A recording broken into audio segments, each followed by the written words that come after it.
The Black family has one of the longest legacies in the wizarding world. If you take a look at their family tree, you'll find twisted branches and a deep, dark history at its roots.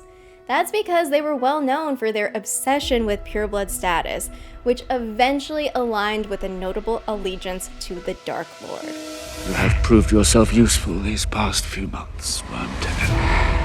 Some members of the Black family, however, rejected the notion of a pureblood belief held by many of their ancestors. In this video, we'll take a closer look at the stories of the traitors in the House of Black, whose names and portraits were burnt off their family tapestry. My mother did that after I ran away. Charming woman.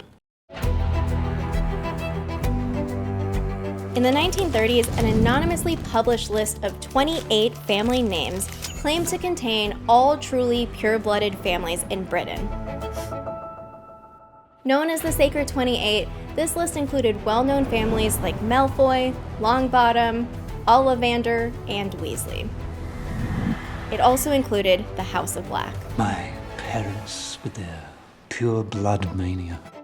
A few families rejected their inclusion on this list, especially the Weasleys. They didn't claim to be pureblood and were proud of their Muggle ancestral ties. We have a very different idea about what disgraces the name of wizard, Malfoy. Other families, however, embraced purebloodedness with intrinsic value and celebrated their inclusion on the list. These families took measures against any action that they believed would make their family impure, such as marrying a Muggle or half-blood. You'll be next, mudbloods. The House of Black was obsessed with their bloodline and its purity. Their family became supporters of Lord Voldemort during his rise to power, with many family members becoming followers of the Dark Lord, including Bellatrix Lestrange and Regulus Black. My lord, I'd like to volunteer myself for this task. But being born into the Black family was no guarantee of allegiance to purebloodedness or the Dark Lord. As Sirius put it, the world isn't split into good people and Death Eaters. We've all got both light and dark inside us. Here's who the House of Black declared as blood traitors and ultimately burnt off the family tapestry. Iola Black was one of the earliest ancestors to be removed. She was the sister of Phineas Black, famously known as the least popular headmaster of Hogwarts. You wished to see me, headmaster?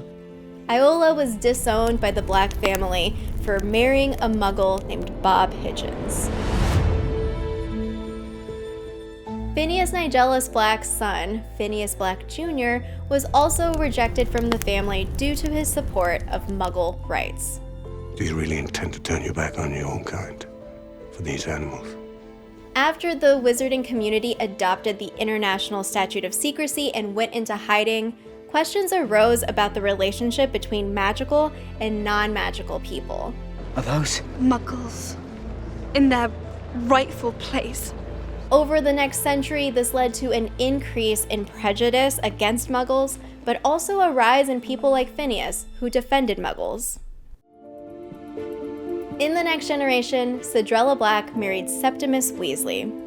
Though the Weasleys are also part of the Sacred 28, Cindrella's portrait was burnt out for associating with a family who did not share pureblood ideals. As the Muggles say, truth will out.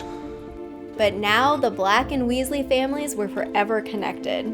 Sirius even mentions that he and Molly Weasley are indeed cousins. The Black family's pureblood pride was strict. Marrying or supporting Muggles wasn't the only way to get rejected from the family. Pureblood family member Marius Black was burnt off the tapestry simply for being born a squib. Squibs are non-magical people born into magical families, so they have a tough place in the wizarding world. Oh dear, we are in trouble. They're aware of magic but unable to perform it, and because of this, some are unfairly treated. Marius was viewed as shameful in the eyes of his family, even though he couldn't help it. Next, we have Andromeda Black, the sister of Bellatrix and Narcissa. Andromeda was shunned from the family after marrying a Muggle-born wizard named Ted Tonks. That's right, Nymphadora Tonks is her daughter. Don't call me Nymphadora. Even though Andromeda looked a lot like her sister Bellatrix, she did not support Voldemort. Andromeda and her family were actually pivotal in the fight against him, with her own daughter becoming an Auror and a member of the Order of the Phoenix. Regulus Arcturus Black was Sirius's younger brother and the pride of his parents. Ah, yes. Regulus Black. He seemed to fit the mold of the Black family as a Slytherin who embraced dark magic. As a teenager, he joined Lord Voldemort and was happy to serve in a mission to bring wizards out of hiding to rule over muggles. But of course, there's more to this story. A year after joining the Death Eaters, Regulus volunteered Kreacher, the Black family house elf, to assist Voldemort. Kreacher has been watching. Later, he found out Kreacher was taken to a cave and forced to drink a basin of burning potion. Voldemort had used Kreacher to test the defenses of a locket, which was a Horcrux. He took many things, including the locket. Kreacher was able to escape, and Regulus switched allegiances shortly after. With Kreacher's help, he was able to steal the Horcrux locket and switch it with a replica that had a note signed with his initials R.A.B. R.A.B. Dunno. Regulus ordered Kreacher to leave the cave and destroy the real locket. He didn't last long after that. Before Master Regulus died, he ordered Kreacher to destroy it, but no matter how hard Kreacher tried, he could not do it. As Sirius grimly states in the books, you don't just hand in your resignation to Voldemort. Regulus sacrificed himself in hopes that one day the Dark Lord would be defeated.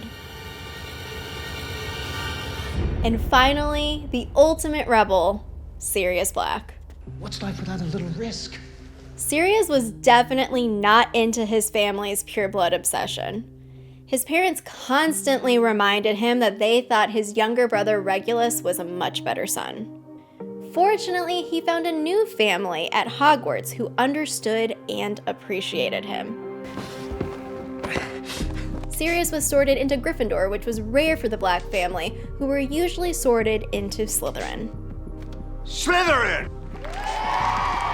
After befriending James Potter, Sirius ran away from home and stayed with the Potter family during summer holidays. I was 16. I was always welcome at the Potters.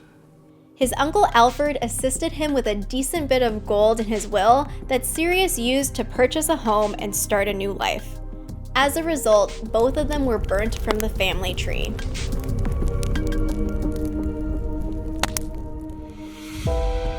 During the First Wizarding War, Sirius joined the Order of the Phoenix with his friends to take on the fight against Lord Voldemort. It's been 14 years. He was one of the few members who survived the First War and rejoined the Order again as Voldemort rose to power during the Second Wizarding War. Nice one, James! Sirius tragically met his death at the hands of his cousin Bellatrix. Toujours pure, the cruel Black family motto that means always pure. Sirius and his rebellious ancestors rejected that message to take a stand against pureblood supremacy and ultimately were disowned from their family.